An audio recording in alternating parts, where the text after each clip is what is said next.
Selamat malam Bapak Ibu dan Saudara, Salam. Bagaimana kabar hari ini? Semoga tetap sehat dan sukacita. Puji Tuhan, kita berjumpa kembali dalam acara kebaktian rumah tangga di hari Rabu tanggal 24 Maret 2021. Baik Bapak Ibu dan Saudara, kita akan bersama-sama untuk membaca dan merenungkan firman Tuhan. Namun sebelumnya mari kita merendahkan hati kita di hadapan Tuhan untuk menaikkan doa syukur dan juga permohonan. Mari kita berdoa. Tuhan Allah Bapa kami yang penuh dengan kasih, Bapa yang senantiasa memelihara, menjaga, dan memberikan apa yang kami perlukan sepanjang kehidupan kami. Kami sungguh bersyukur kehadirat Allah ketika Tuhan terus hadir,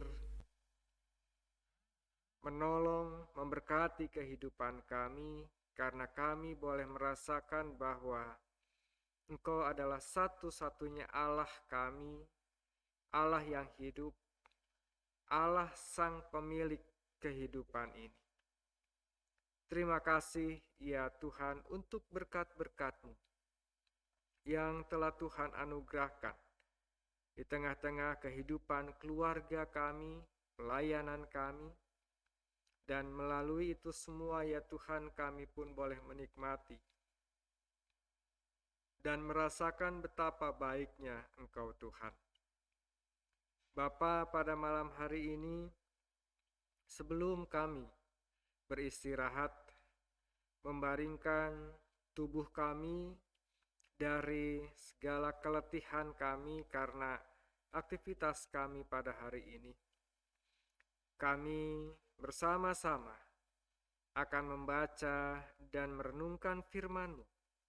Kiranya apa yang kami baca, apa yang kami renungkan bersama pada malam hari ini, kiranya boleh Tuhan urapi kami untuk dapat mengerti dan memahami arti dari firman-Mu Bapa. Kuasai kami ya Kristus dengan kuasa Roh Kudus-Mu, dan sapalah kami dengan firman-Mu. Amin.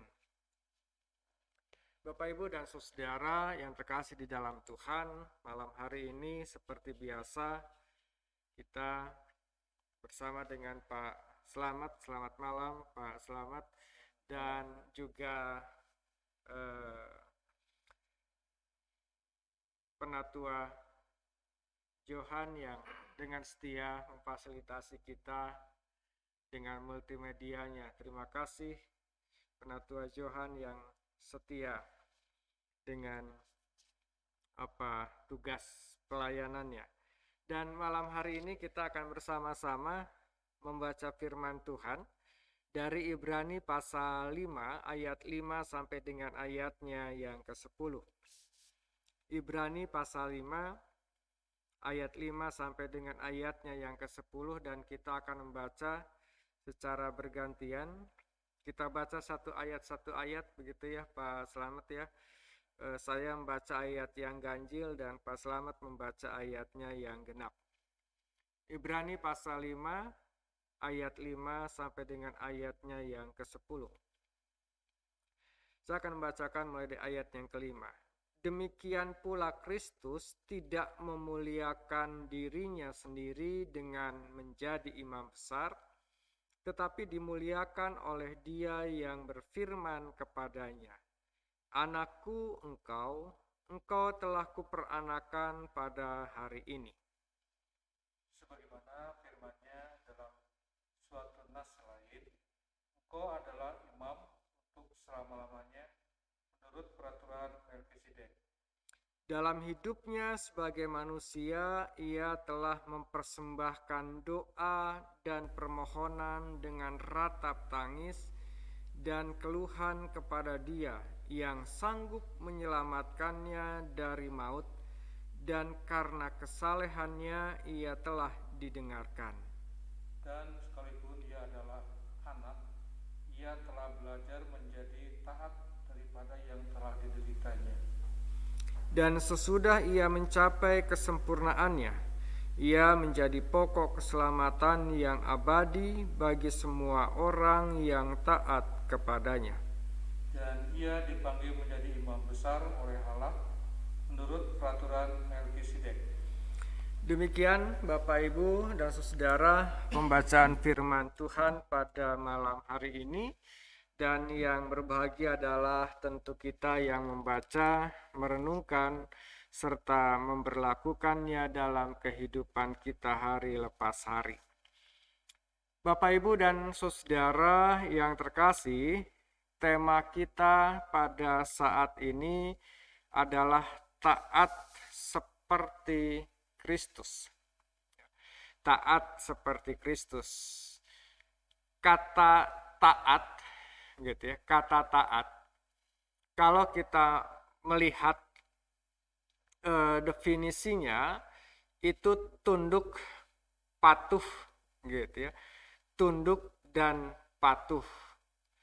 Jadi tema ini ingin mengajak kepada kita taat dan tunduk, patuh seperti Kristus. Taat atau tunduk atau patuh kepada siapa? Gitu ya. Ini pertanyaannya, gitu ya. Pertanyaan sederhananya adalah taat atau patuh dan tunduk kepada siapa? Begitu ya. Seorang anak taat kepada orang tuanya. Seorang murid dia taat, dia tunduk pada gurunya, gitu. Tunduk artinya tidak melawan, ya, tidak melawan. Dia melakukan apa yang diperintahkan oleh orang tua. Kalau murid berarti diperintahkan oleh gurunya, begitu. Nah, kalau dikatakan tema kita adalah taat seperti Kristus, gitu ya, berarti Kristus ini tunduk taat kepada siapa? Gitu ya. Tunduk dan taat kepada siapa? Gitu.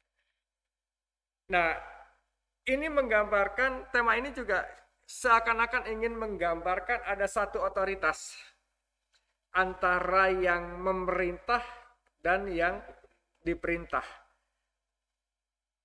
antara atasan dan bawahan, gitu ya. Kesannya demikian, gitu. Nah, apakah dalam posisi seperti itu, ketika dikatakan taat seperti Kristus, dan Kristus taat kepada siapa? Taat kepada apa? Gitu. Nah, Bapak Ibu dan Saudara yang terkasih di dalam Tuhan,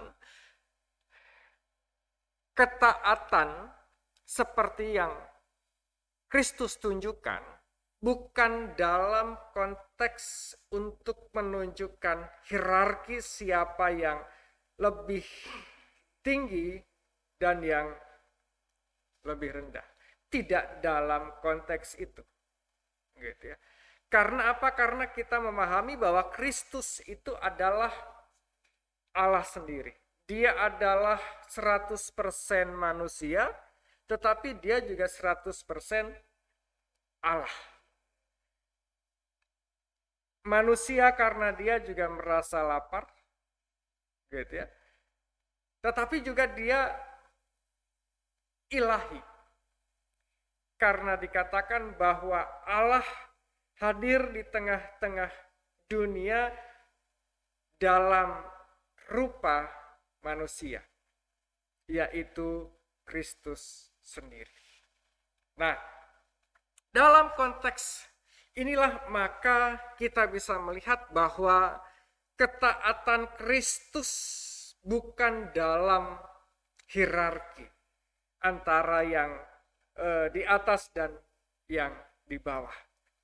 Tetapi ingin menunjukkan bagaimana sebenarnya Kristus yang adalah manusia, tetapi yang adalah Allah sendiri, menunjukkan ketaatan, kepatuhannya terhadap misi Allah, rencana Allah di tengah-tengah kehidupan manusia.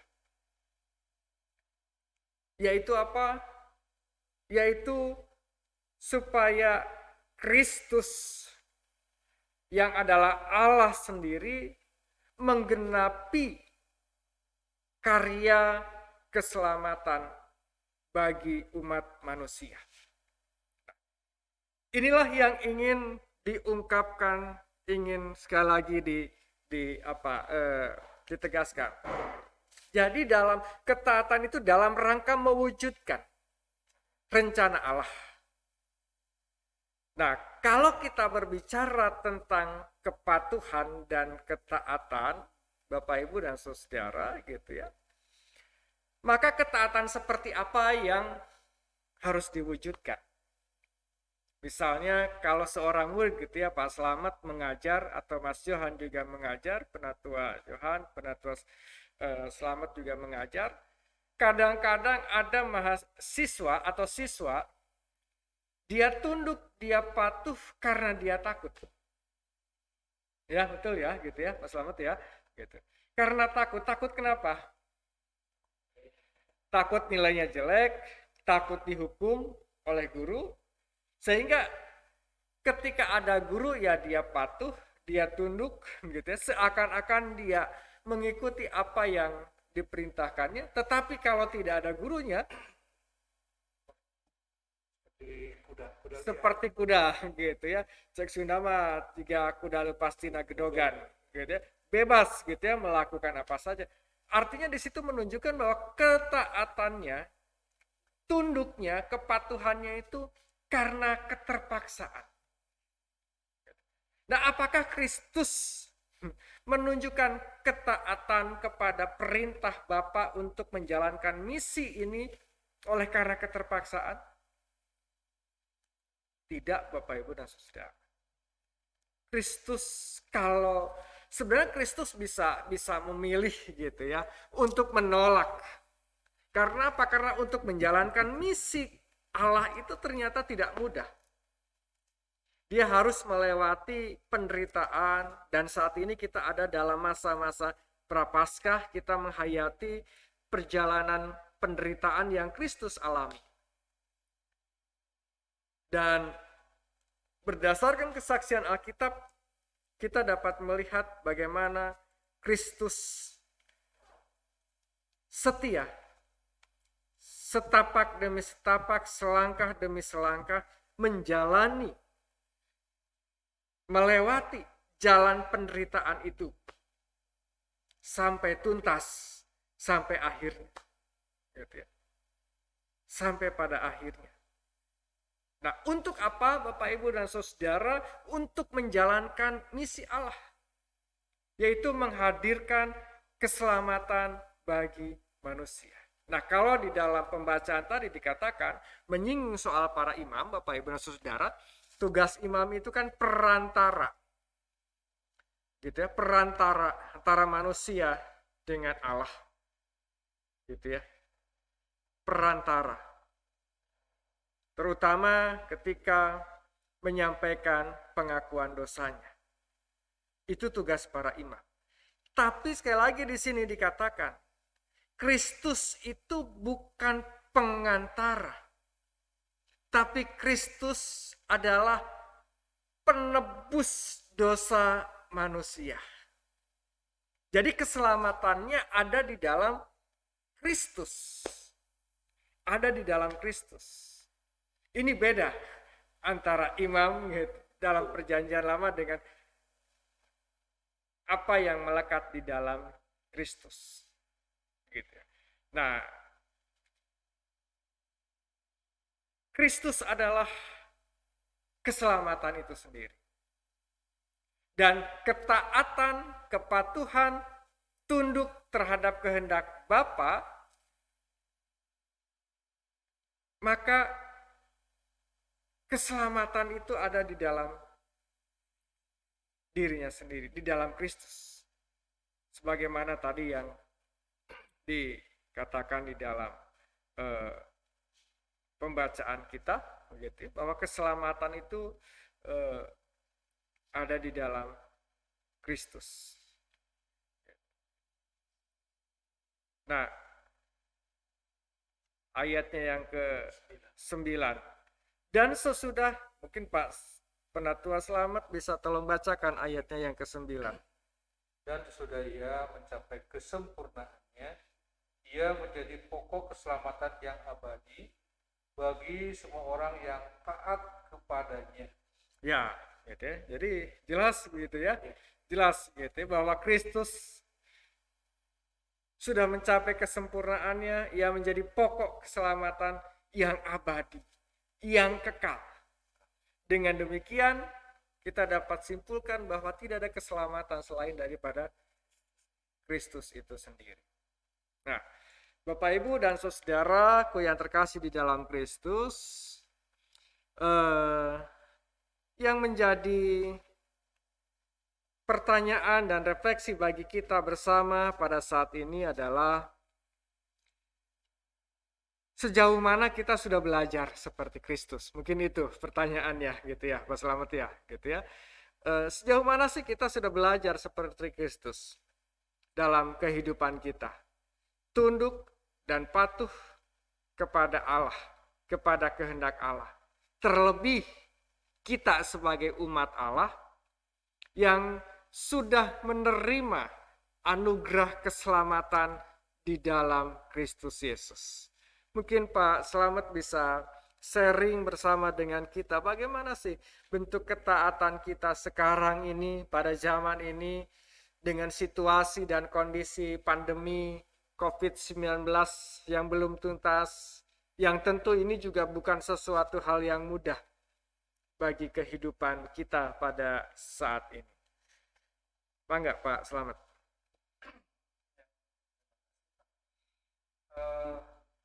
Kalau menurut saya, ya mungkin ketaatan kita, bentuk ketaatan kita, ya kita senantiasa setiap hari, setiap saatnya kita senantiasa melibatkan baik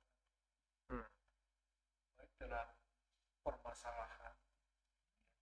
Tapi ya seringkali pula kita merasa bisa, seringkali merasa bisa. Ini ada masalah nih, aku merasa bisa mengatasi.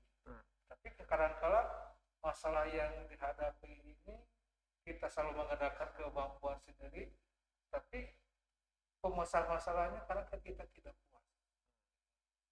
Jadi sebenarnya kadang-kala juga sering ya, bukan sering ya, kadang-kala kita mau mengatasi masalah malah menimbulkan masalah baru. Itu yang seringkali yang saya hadapi itu dalam pekerjaan. Saya seringkali seperti itu, merasa saya udah pengalaman nih, udah pengalaman sekian tahun saya sebagai sadar ada masalah, terus saya gini. Tapi ternyata yang saya kemukakan itu bukannya menyelesaikan masalah, justru malah menimbulkan masalah yang lain. Masalah ini juga belum begitu tuntas, baru sepotong masalah. Kalau kita hanya mengandalkan diri sendiri, tidak mengandalkan Tuhan. Jadi dari pengalaman inilah yang sering kita alami, sering kali kita mengatasi masalah ternyata menimbulkan masalah yang lain, itu kalau kita mengandalkan diri sendiri. Jadi di sini ketaatan kita ini ya, mari kita kalau setiap ada masalah ini kita sadar, kita selalu minta lah dilibatkan Tuhan setiap saat. Nah, ini salah satu bentuk ketaatan kita. Ini dari pengalaman saya, itu dalam masalah. Seringkali saya merasa saya pengalaman sekian tahun di sekolah, mungkin saya di sana sudah masuk ya katakan pernah Senior mengalami itu gitu kan ya. senior itu kan Pak. Ya. Banyak pengalaman, apalagi saya sudah banyak pengalaman di kepala sekolah dari waktu dan belajar segala macam itu, kadang-kadang itu menjadi kesombongan buat diri saya. Jadi kalau ada masalah saya kasih, oh saya pengalaman saya begini-begini, coba untuk masalah bukan masalah ini belum selesai, itu masalah. Ya, yang Nah itu kalau kita menanyakan, kita nggak taat, kita tidak menyadarkan itu kepada. Jadi kalau kita menyadarkan ketaatan, saya yakin Allah akan. ya, ketaatan berarti penyerahan diri.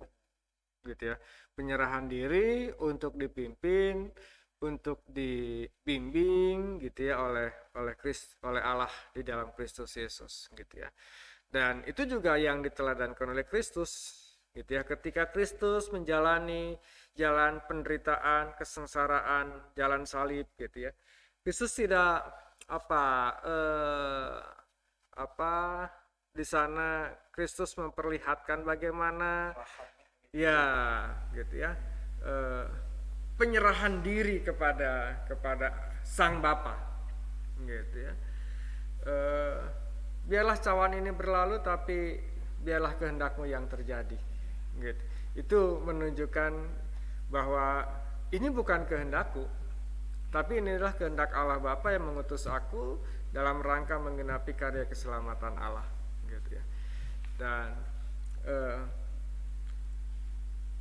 kalau kita menyerahkan diri kita kepada Allah, kalau kita bersandar kepada Allah, kekuatan Allah, maka di sanalah kita boleh merasakan betapa hebatnya, betapa kuatnya, betapa dahsyatnya kuasa dan pertolongan Allah dalam hidup kita. Kalau kita mengandalkan kepada kekuatan kita sendiri, kita akan lelah, kita akan capek, gitu ya, dan tidak menutup kemungkinan stres, frustasi, dan putus asa, gitu ya. Dan ketika itu menutupi kita, maka jalan itu seakan gelap, buntu, tertutup, gitu ya. Tetapi ketika kita berserah kepada Allah di dalam Kristus Yesus, Roh Kudus memberikan hikmat kepada kita, memberikan pencerahan kepada kita, memberikan kekuatan kepada kita. Gitu ya.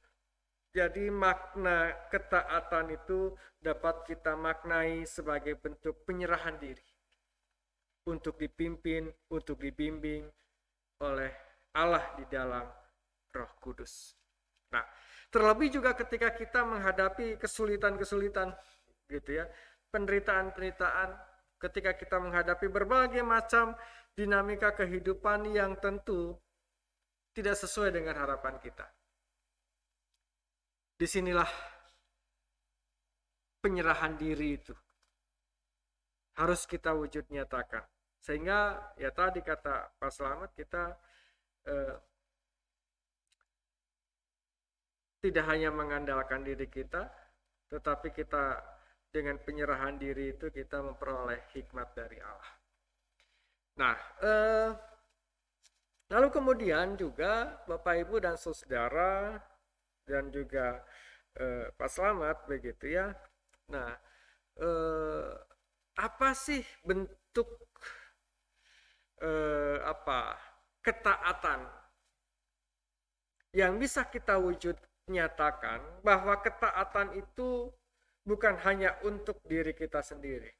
Ketaatan Kristus tidak untuk dirinya. Ya, ketaatan Kristus berdampak kepada keselamatan dunia, kepada kehidupan orang lain. Nah, ketaatan yang seperti apa yang bisa berdampak bagi sesama? Seperti yang Kristus lakukan. Mungkin Pak Slamet punya pengalaman.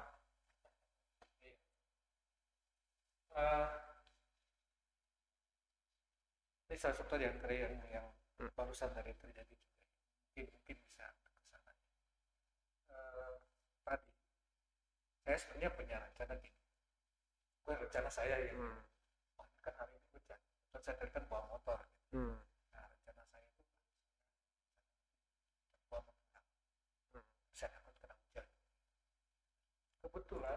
sekolah itu sedang buru-buru terus kita mau balik sedang usul nilai buat rapot. Tapi mereka tuh banyak kesulitan, ada kesulitan ternyata.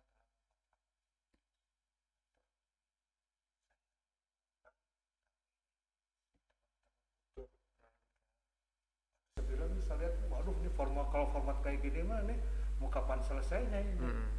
Dikerjakan semalaman suntuk pun nggak akan selesai sebetulnya. Mungkin saya punya saya punya aplikasi seperti ini. Saya ajarkan kepada mereka, nih gimana kalau aplikasi ini. Jadi rencananya saya mau pulang jam 2 karena saya dibutuhkan oleh teman untuk membuat itu. Jadi ya sudahlah. Mereka membutuhkan saya. Membutuhkan saya untuk ya, terpaksa saya korbankan waktu saya. Ya, waktu saya membimbing mereka, ini coba ini pakai aplikasi ini ya gimana nih. Ternyata dengan aplikasi itu yang harusnya ini bukan harusnya ya, kalau pakai aplikasi yang pertama ini selesainya bisa sehari bisa 2 hari, tapi dengan aplikasi itu hanya dengan setengah jam paling cepat atau paling lambat itu 1 jam kasih selesai. Nah itu ternyata yang saya terang itu orang pas saya juga mau akhirnya kan semua gitu. Nah makanya tadi saya rencananya pulang jam 2, akhirnya saya jadi pulang jam. Nah itu ya, kalau saya mau bisa saja secara egois kan masalah urusan mereka, saya tinggalkan aja. Tapi karena ini kan demi untuk teman-teman yang lain juga, ya saya korbankan. Mungkin dengan pengorbanan waktu saya, mungkin dengan pengorbanan dengan berkorban kesabaran, apa kita membantu teman. Tapi hasilnya gitu, teman-teman mereka puas dengan apa yang saya berikan ke mereka puas. Karena dari kemarin pas sahabat waktu gini itu kan saya dari malam saya coba semalaman, saya nggak selesai gitu. Tapi dengan ini kok hanya 1 jam selesai. Nah itu Pak, jadi tadi saya rencananya dengan mau jam 2 pulang karena kita membutuhkan ya, teman-teman kita membutuhkan, kita bisa mengorbankan. Jadi dengan pengorbanan diri juga itu merupakan satu bentuk juga ketaatan kita untuk menjadikan berkat bagi teman-teman kita. Nah itu salah satunya ini pengalaman tadi gitu. Jadi salah satu ketaatan dengan pengorbanan diri kita, pengorbanan kita untuk jadi berkat bagi orang lain. Itu salah satu. Ya, jadi itu pengalaman Pak Slamet gitu ya di tempat kerja, bagaimana kita dapat menunjukkan atau merespon ketaatan Kristus yang sudah kita terima melalui sikap kita yang paling tidak mendatangkan sukacita bagi sesama, sesederhana apapun itu, gitu ya. Betul, tadi saya sepakat gitu ya. Seperti yang Kristus juga lakukan, ketaatan itu perlu pengorbanan, gitu ya. Tidak ada ketaatan tanpa ada pengorbanan. Tidak ada ketaatan tanpa komitmen. Tidak ada ketaatan tanpa kesetiaan, gitu ya. Nah,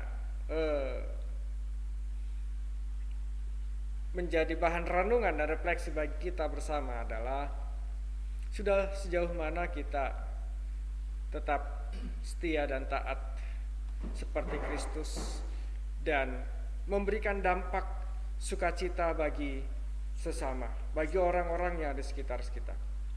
Dalam pelayanan kita di gereja, gitu ya, sudah sejauh mana kita menunjukkan ketaatan kita terhadap panggilan kita, baik kita sebagai para penatua, gitu ya, sebagai komisi, sebagai panitia. Taat bukan hanya sekedar taat dalam tanda petik takut, gitu ya, takut diomongin, takut begini, takut begitu, tetapi taat yang memang betul-betul di dalamnya terdapat komitmen yang sungguh-sungguh, setia terhadap janji dan panggilan pelayanan kita, gitu ya, kerelaan, ketulusan melakukan dan pengorbanan terhadap apa yang kita lakukan dalam pelayanan kita. Pengorbanan bukan hanya tenaga, pikiran, uang, waktu, tapi juga perasaan. Karena kita bekerja melayani sebagai satu tim, berhadapan dengan rekan sepelayanan yang berbeda. Tentu ini juga melahirkan satu dinamika iklim pelayanan yang berbeda. Itu menjadi salah satu tantangan dan pergumulan sekaligus dalam pelayanan kita. Tetapi sekali lagi tema kita mengajak saat ini untuk bersama-sama merenungkan dan menintrospeksi diri bagi kita semua, baik para pelayan, penatua, komisi, ataupun panitia, dan bahkan kita sebagai jemaat Tuhan, untuk merefleksikan ketaatan seperti apa yang kita tunjukkan dalam kehidupan kita. Ketaatan seperti Kristuskah? Tulus, ikhlas, dalam tanda petik tidak dipaksa, gitu. Tidak dipaksa, atau justru sebaliknya, taat oleh karena tanda petik terpaksa. Kalau tidak tugas, kalau tidak karena tidak ingin dilihat orang, tidak setia, dan sebagainya. Malam hari ini kita diajak dan diingatkan kembali, bagi saya gitu ya, khususnya ayo kita tunjukkan kesetiaan dan ketaatan itu dengan ketulusan. Karena dengan ketulusan itu ketika kita melayani, ketika kita bekerja, orang-orang yang ada di sekitar kita merasakan sukacita. Coba kalau kita, Bapak Ibu, kalau kita melayani tapi dengan kesal, gitu ya, melayani dengan marah, di rumah melakukan sesuatu dengan kecewa kepada pasangan, kepada anak-anak, tempat kerja kita melakukan pekerjaan dengan kekesalan, dengan kekecewaan, kira-kira akan seperti apa hasilnya? Apakah akan mendatangkan sukacita bagi orang-orang yang ada di sekitar kita? Sudah pasti tidak. Yang ada adalah saling membicarakan, saling ngomongin, dan bisa jadi saling curiga satu dengan yang lain. Karena itu Bapak Ibu dan Saudara, melalui pembacaan firman Tuhan hari ini, kita bersama-sama diingatkan kembali untuk menghayati penderitaan Kristus sebagai satu bentuk kesetiaan kepada kehendak Allah yang dilakukan dengan ketulusan, dengan keikhlasan, dengan sukacita, dengan sukarela. Inilah kiranya yang menjiwai seluruh aktivitas pelayanan kita, aktivitas kehidupan kita, dimanapun kita berada. Sehingga kita melalui saya, Bapak Ibu Saudara sekalian, mampu menjadi saluran kasih, mampu menjadi saluran berkat dan damai sejahtera bagi orang lain. Mungkin itu perenungan kita malam hari ini. Kiranya Tuhan memberkati kita sekalian. Amin. Ibu Bapak dan Saudara, kita akan mengakhiri KRT malam hari ini. Kita akan menutupnya di dalam doa. Nanti Pak Slamet minta tolong doakan untuk kehidupan persekutuan kita, pelayanan kita, dan keluarga-keluarga kita, anggota jemaat kita. Nanti saya akan menutupnya untuk doa bersama. Bangga Pak Slamet. Bapa dalam surga, pada malam ini kami mengucap syukur kepada-Mu ya Bapa. Kami sangat merasakan sekali ketaatan Engkau terhadap kami kesetiaan-Engkau pada kami ya Bapa. Engkau senantiasa memberkati kami, Engkau senantiasa melindungi kami, Engkau senantiasa berikan berkat-berkat-Mu pada kami Tuhan. Walaupun kami seringkali tidak taat, tidak patuh akan perintah-Mu ya Bapa, ampuni dosa kami ya Bapa. Bapa dalam surga, pada malam ini kami ingin menyerahkan para penatua, para pelayan yang ada di GPK Tapang ini ya Bapa. Kau berkati dalam pelayanan ini ya Bapa. Juga menyerahkan juga para komisi-komisi ya juga Bapa. Berkati kami dalam pelayanan ini Tuhan. Biarlah apa yang kami kerjakan itu sesuai dengan kehendak-Mu ya Bapa. Dan apapun yang kami kerjakan sesuai dengan kehendak-Mu dan menjadikan berkat bagi sesama kami. Tolong ya Tuhan, tunjukkan jalan-Mu yang benar bagi kami dan tuntun kami ya Tuhan dalam pelayanan-pelayanan kami yang kami lakukan.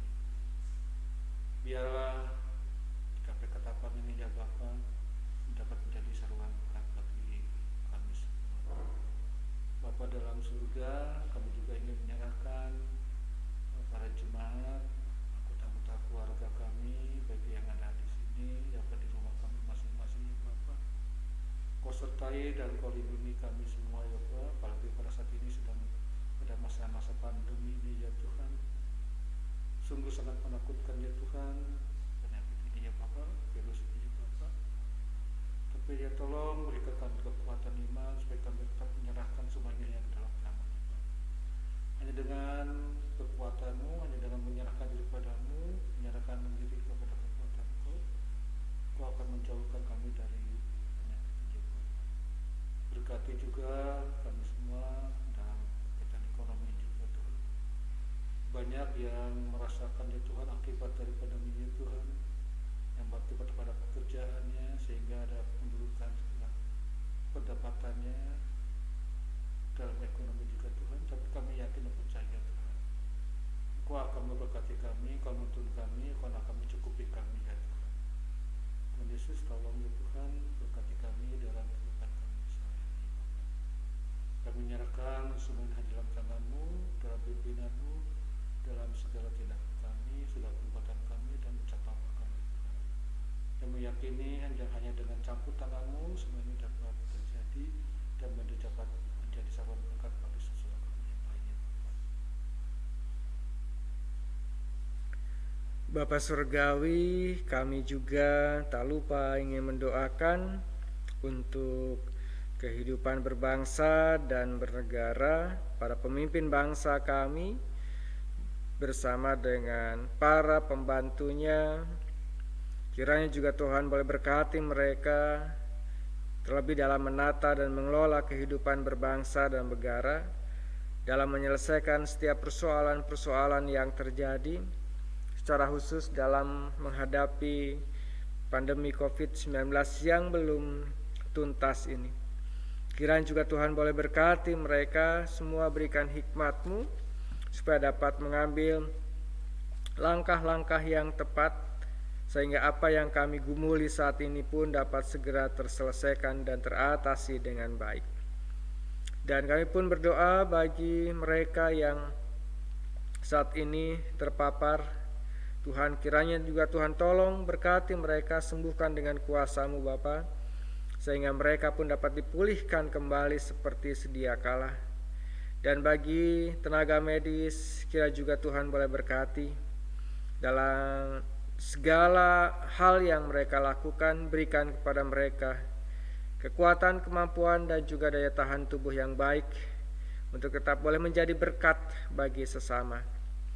Dan kami pun berdoa bagi saudara kami yang saat ini masih hidup dalam pergumulan oleh karena berbagai macam hal, pergumulan, penderitaan, baik bencana maupun oleh karena kemiskinan. Tuhan kiranya hadir, memberikan kekuatan, memberikan kesehatan, memberikan apa yang mereka perlukan. Bapa kami surga, terima kasih ya Kristus untuk setiap anugerah kebaikan-Mu. Terima kasih untuk malam hari ini atas apa yang boleh kami lakukan, terlebih juga untuk firman-Mu. Dan sebentar kami akan mengakhiri pertemuan ini, rapat kebaktian ini. Kiranya juga Tuhan senantiasa terus menolong memberkati kami, menganugerahkan kepada kami sukacita dan damai sejahtera, sehingga kami pun dapat mengakhiri pekan ini dengan baik, dengan kekuatan dan sukacita yang berasal daripada Tuhan. Terima kasih ya Kristus, ampunilah segala dosa dan kesalahan kami, supaya tidak menjadi penghalang bagi anugerah-Mu. Di dalam nama Kristus Yesus kami bersyukur dan berdoa, dan kami akan menyatukan doa ini dengan doa Bapa kami. Bapa kami di surga, dikuduskanlah nama-Mu, datanglah kerajaan-Mu, jadilah kehendak-Mu di bumi seperti di surga. Berikanlah kepada kami pada hari ini makanan kami yang secukupnya, dan ampunilah kami akan segala kesalahan kami, seperti kami juga mengampuni orang yang bersalah pada kami. Dan janganlah hamba kami ke dalam pencobaan, tapi lepaskanlah kami daripada yang jahat, karena Engkau-lah yang punya kerajaan dan kuasa dan kemuliaan sampai selama-lamanya. Amin. Terima kasih Bapak Ibu, terima kasih Pak Selamat, terima kasih Mas Yohan atas kesempatan, dan terima kasih Bapak Ibu. Selamat malam, tetap salam sehat bagi kita semua, dan sampai jumpa lagi minggu depan. Tuhan memberkati.